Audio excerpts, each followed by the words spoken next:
श्री शिवाय नमस्तु भयम। दोस्तों, जैसा कि आप सभी लोग जानते हैं कि 18 जनवरी 2026 यानी रविवार को पड़ रही है माघ महीने की मौनी अमावस्या तिथि, जो बहुत ही खास है। और दोस्तों, ये वो तिथि है जो कि माघ महीने में रविवार को पड़ रही है। दोस्तों, इसी दिन किया जाने वाला पंडित जी द्वारा बताया गया एक लाल फूल और एक सफेद फूल वाले उपाय आप लोगों को जरूर करना चाहिए, क्योंकि दोस्तों ये एक ऐसा उपाय है जो कि हर दिन नहीं किया जाता। माघ महीने में जो रविवार की मौनी अमावस्या तिथि आती है उसी दिन किया जाता है। अगर आप लोगों ने इस उपाय को नहीं किया है या किसी कारणवश नहीं कर पाए हो तो इस माघ रविवार मौनी अमावस्या तिथि के दिन इस उपाय से मत चूकना। दोस्तों देखिए, यह दिन इतना खास होता है, इतना महत्वपूर्ण होता है। देखा गया है कभी कभी बड़े बड़े पूजा पाठ अनुष्ठान से जो मनोकामना पूर्ण नहीं होती है, वह माघ रविवार के दिन एक छोटे से करने से ही आपकी मनोकामना पूर्ण हो जाती है। और बहुत सारे लोगों ने इस उपाय को किया भी है और उनको इस उपाय को करने का फल भी जरूर मिला है। अगर आप लोग भी इस उपाय को इस रविवार के दिन करना चाहते हैं तो आप इस उपाय को पहले अच्छे से समझ लेना, सुन लेना, उसके बाद करना। आपको इस उपाय का फल जरूर मिलेगा, आपकी सभी मनोकामनाएं पूरी हो जाएंगी। दोस्तों, हम आपको यहाँ पर बता दें कि ये जो एक लाल फूल और एक सफेद फूल वाले उपाय है, ये उपाय पंडित जी ने अपनी अभी की सीहोर की कथा में ही बताया है। उपाय को करने से आपके घर में चाहे किसी भी प्रकार की दुख और समस्या क्यों ना चल रही हो, आपको उसका कारण भी नहीं पता है कि भाई ये समस्या किस कारण से चल रही है। उसका कुछ भी कारण हो सकता है, जैसे पितृदोष हो सकता है, काला सर्प दोष हो सकता है, या किसी भी तरह का मंगल दोष भी हो सकता है, और भी बहुत तरह के दोष होते हैं, कुछ भी हो सकता है। पर आपको इस उपाय को करने के लिए अपने दोष को पता लगाने की भी जरूरत है। आपके घर में किस कारण से इतनी दुख और परेशानी आ रही है वो भी आपको पता लगाने की जरूरत नहीं है। बस रविवार को मौनी अमावस्या तिथि के दिन इस उपाय को कर लेना है, क्योंकि इसी एकमात्र उपाय को करने से आपके पूरे घर परिवार में सुख और शांति हो जाएगी। आपके घर में अच्छे अच्छे काम होने लगेंगे, आपकी जो भी मनोकामना होगी वो भी धीरे धीरे करके पूर्ण होना शुरू हो जाएगी। अब हम समझते हैं इस एक लाल फूल और एक सफेद फूल वाले उपाय को आपको करना कैसे है, किसको करना है, किस करना है और कैसे करना है। देखो, उपाय बिल्कुल आसान है, बस समझने वाली बात है, ध्यान से समझिए। उसके बाद ही आप लोग जो है इस उपाय को जरूर कीजिएगा। सबसे पहली चीज हम लोग ये समझते हैं कि इस एक लाल फूल और एक सफेद फूल वाले उपाय को इस आने वाली रविवार मौनी अमावस्या तिथि के दिन किसको करना है। तो देखिए, इस उपाय को घर के सभी सदस्यों को करने की बिल्कुल भी जरूरत नहीं है। घर में से कोई एक मुख्य बड़ा सदस्य इस उपाय को करेगा तो उस घर परिवार के सभी सदस्यों को इस उपाय को करने का फल मिल जाएगा। पर वो बड़ा सदस्य कौन होगा, कौन व्यक्ति इस उपाय को करेगा, तो यहां पर देखिए हम आपको बता दें, घर की जो बड़ी माताएं बहनें होंगी, घर की बड़ी माताओं बहनों में से कोई भी एक माता बहन इस वाले उपाय को कर सकती है। अपने पूरे घर परिवार के लिए घर में सभी सदस्यों को इस उपाय को करने की जरूरत नहीं है। मात्र घर की जो माताएं बहनें हैं उनमें से कोई भी एक माता बहन इस वाले उपाय को करेगी तो उसके घर परिवार के पूरे सदस्यों को इस उपाय का फल मिलेगा। अगर किसी कारणवश माताएं बहनें घर में उपस्थित ना हो या वो इस उपाय को ना कर रही हो, कुछ दिक्कत हो, तो भाई उस जगह पर फिर घर का कोई बड़ा व्यक्ति भी इस उपाय को कर सकता है। माताओं बहनों के कहने का मतलब यह था कि माताएं बहनें घर की लक्ष्मी होती हैं। जब घर की लक्ष्मी कोई उपाय करती है तो निश्चित ही भगवान शिव जी जल्दी प्रसन्न होते हैं और उपाय का फल में बहुत जल्दी और बहुत बड़ा करके भी यहां पर देते हैं। तो आप लोग ये बात समझ गए होंगे। अब हम ये बात समझते हैं कि इस वाले उपाय को हमें करना किस समय है। एक लाल फूल और एक सफेद फूल वाले उपाय को हमें मौनी अमावस्या तिथि के दिन करना की समय है। तो देखिए, इस उपाय को करने का जो समय है, सुबह का समय भी है और शाम का समय भी है। अब देखिए, यहां पर हम मुख्य रूप से सुबह का समय नहीं बोलेंगे, क्योंकि देखिए ये जो मौनी अमावस्या तिथि है, और आप सभी लोग जानते हैं रविवार मौनी अमावस्या तिथि के दिन का प्रदोष काल का मतलब शाम का जो समय होता है ना, इस दिन भगवान शिव जी का सबसे प्रिय दिन होता है। तो आप लोग इसे एक लाल फूल एक सफेद फूल वाले उपाय को सुबह के समय भी कर सकते हो और शाम के समय प्रदोष काल में भी कर सकते हो। सुबह के समय अगर कर रहे हो तो 10 या फिर 11 बजे तक भी अगर उपाय करोगे तो भी आपको उपाय का फल मिलेगा। वही अगर शाम के समय कर रहे हो तो इस दिन जरूर शाम के समय का ध्यान रखना कि शाम के 6 बजे से लेकर 7 बजे के बीच में अगर आप इस उपाय को कर सकते हो तो बिल्कुल कर लेना, पूरी कोशिश करना। पर अगर किसी कारणवश इस समय के बीच में ना कर पाओ तो रात 8 बजे तक भी अगर आप उपाय को करोगे तो आपको उपाय का फल जरूर मिलेगा। ये बात आपको समझ आ गई कि आप इस उपाय को सुबह और शाम दोनों समय कर सकते हो। मतलब करना आपको एक ही समय है, घर में से किसी एक ही बड़े व्यक्ति को करना है, एक ही बार इस उपाय को करना है, दोनों समय नहीं करना है। आपको जो समय अच्छा लगे आप उस समय पर इस वाले उपाय को कर सकते हैं। तो चलिए जानते हैं इन विशेष उपायों के बारे में। लेकिन उससे पहले जो भी मेरे भाई मेरी प्यारी बहनें आज चैनल पर पहली बार आए हैं या मेरी आवाज आज पहली बार सुन रहे हैं, अगर आप भी महादेव के सच्चे भक्त हैं तो वीडियो को लाइक और चैनल को सब्सक्राइब जरूर कर लें और कमेंट बॉक्स में लिखें हर हर महादेव। देखो अब सबसे पहली बात आती है कि इस उपाय को हमें करना किस लिए है। जैसा कि हमने अभी आपसे बोला कि इस उपाय को करने के बाद आपके जीवन में बहुत सारी खुशियां आएंगी, आपकी मनोकामनाएं पूर्ण होंगी, आपकी धन की समस्या दूर होगी, आपकी पैसों की समस्या दूर होगी। अब देखिए, अगर आप लोग सोच रहे हो कि भाई हमें अपना घर बनाना है पर घर बनाने के लिए पैसा नहीं है, हमें गाड़ी लेना है पर गाड़ी लेने के लिए पैसा नहीं है, हमें जमीन लेना है पर जमीन के लिए पैसों की कमी पड़ रही है, अगर ऐसी ही दिक्कत परेशानी या किसी भी तरह की धन से जुड़ी हुई समस्या या पैसों से जुड़ी हुई समस्या अगर आपके जीवन में चल रही है तो ये उपाय निश्चित ही आपके जीवन में बहुत सारे फल लाकर दे सकता है। इसीलिए अगर आपके घर में बहुत ज्यादा दिक्कत समस्या परेशानी चल रही है, धन से जुड़ी हुई, पैसों से जुड़ी हुई, धन की बहुत ज्यादा कमी आ रही है, पैसों की आवक नहीं हो रही है, भाई आप लोगों को इस वाले उपाय को जरूर करना चाहिए, घर में से किसी एक भी भाई व्यक्ति को। अब इस उपाय में करना क्या है वो सबसे पहले हम लोग जान लेते हैं। उपाय की सामग्री हम लोग सबसे पहले जानते हैं कि इस उपाय में किस किस चीज की आवश्यकता पड़ेगी। तो देखिए, उपाय का नाम तो एक लाल फूल और एक सफेद फूल वाला उपाय है, पर इस उपाय में कुल मिलाकर 4 सामग्री हमें लगने वाली, जो कि पंडित जी ने खुद सीहोर वाली कथा में बताया है। और जो हम आपको उपाय बताते हैं वो पंडित जी द्वारा बताए गए होते हैं, अलग से हम कुछ भी नहीं बताते। तो यहां पर हम लोग समझते हैं कि इस उपाय की सामग्री क्या है। तो देखो, उपाय की जो सामग्री है वो 4 सामग्री है, जिसमें से सबसे पहली सामग्री है एक बेलपत्र। देखो बेलपत्र क्या होती है, बेलपत्र जो शिव की शिवलिंग पर चढ़ती है। दूसरी चीज है एक शमी पत्र, शमी पर शिवलिंग पर ही चढ़ता है। तीसरी चीज है दोस्तों एक लाल फूल, उपाय का नाम है, तो एक यहां पर आपको लाल फूल लेना है। अब ये लाल फूल कौन सा लेना है, देखो शिवलिंग के ऊपर जो लाल फूल चढ़ता हो उनमें से कोई भी एक लाल फूल पसंद कर लेना और वो कहीं से तोड़कर या कहीं से खरीद कर लेकर आना और उस लाल फूल को उपाय में प्रयोग कर लेना। उसके बाद में एक सफेद फूल का विशेष रूप से ध्यान रखना, जो सफेद फूल शिवलिंग पर चढ़ता हो सिर्फ वही सफेद फूल लेकर आना, इसके अलावा कुछ मत लेकर आना, लेकिन केतकी का मत लेना।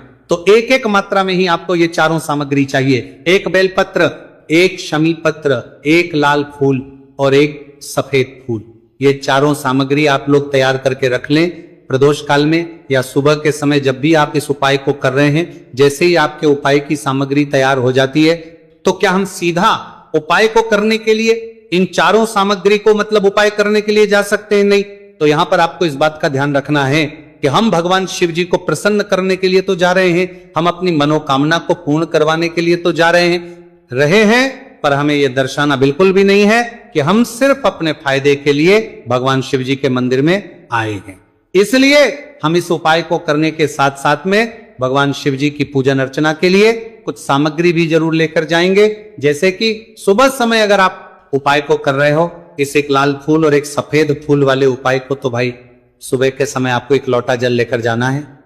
जो लोग प्रतिदिन शिव जी के मंदिर जाते हैं, पूजन अर्चना करते हैं, जल चढ़ाते हैं, फूल बेल पत्र सब कुछ चढ़ाते हैं, भाई वो अपनी पूजन अर्चना वैसी की वैसी ही करना। बाकी जो सिर्फ उपाय को करने के लिए जा रहा है, जो कुछ भी लेकर नहीं जा रहा है, उसे कम से कम एक लोटा जल अपने घर से भरकर लेकर जाना।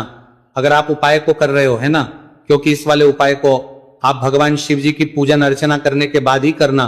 वहीं अगर बात करें शाम के समय की, अगर कोई व्यक्ति शाम के समय प्रदोष काल में इस वाले उपाय को कर रहा है तो भाई आपको मात्र एक घी का दीपक तैयार करना है। ये बात हम हमेशा बोलते हैं, शाम के समय प्रदोष काल में कोई कर रहे हो ना, तो दीपक का विशेष महत्व होता है। रविवार, मौनी अमावस्या तिथि, दिन का प्रदोष काल में जो भी व्यक्ति दीपक जलाता है ना भगवान शिव जी के मंदिर में, भाई उसके जीवन से सारी दुख और परेशानियां भी दूर होती है।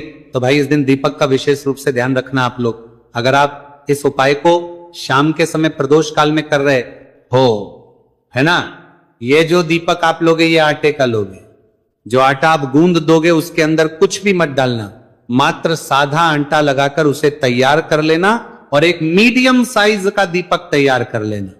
दीपक ना ज्यादा छोटा हो ना ज्यादा बड़ा हो, है ना। उसके बाद में दीपक आपका तैयार हो जाए तो इसके अंदर जो बत्ती रखोगे वो गोल बत्ती रखोगे। देखो गोल बत्ती भी दो तरह की होगी, एक बाजार की और एक घर वाली। तो कोशिश करना अपने घर में जो रुई रखी हुई है उस रुई से आप लोग एक गोल बत्ती अपने ही हाथों से बनाओ, उपाय का फल अच्छा मिलता है। भगवान शिव जी जल्दी प्रसन्न होते हैं जब हम किसी भी उपाय को अपने हाथों से परिश्रम करके तैयार करते हैं। तो आपको उस दीपक के अंदर एक गोल बत्ती रख देनी है। इसके अंदर जो चीज आप लोग डालोगे वो डालोगे शुद्ध देसी गाय का घी।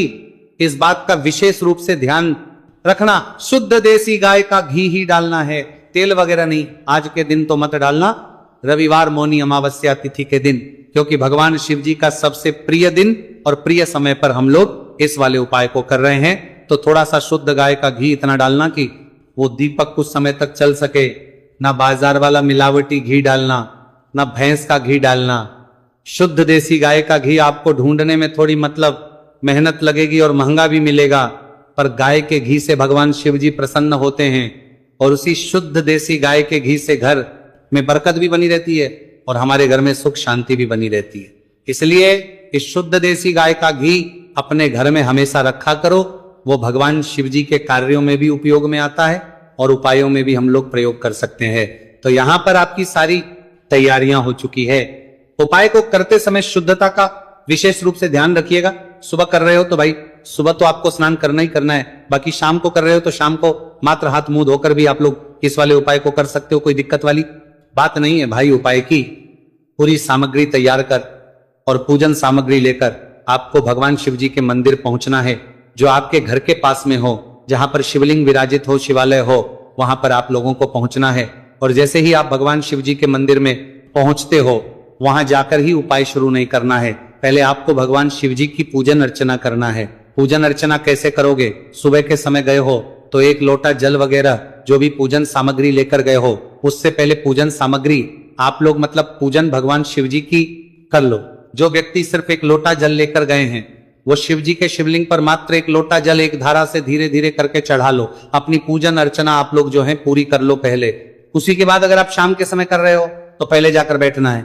भगवान शिव जी के शिवलिंग के पास में आप जो दीपक तैयार करके लेकर आए हो उस दीपक को पहले जलाना है। ये जो दीपक आप लोग जलाओगे ना, ये किसी और की माचिस से मत जला, अपनी ही माचिस अपने ही घर से लेकर आना और इस दीपक को अपने ही माचिस से जलाना।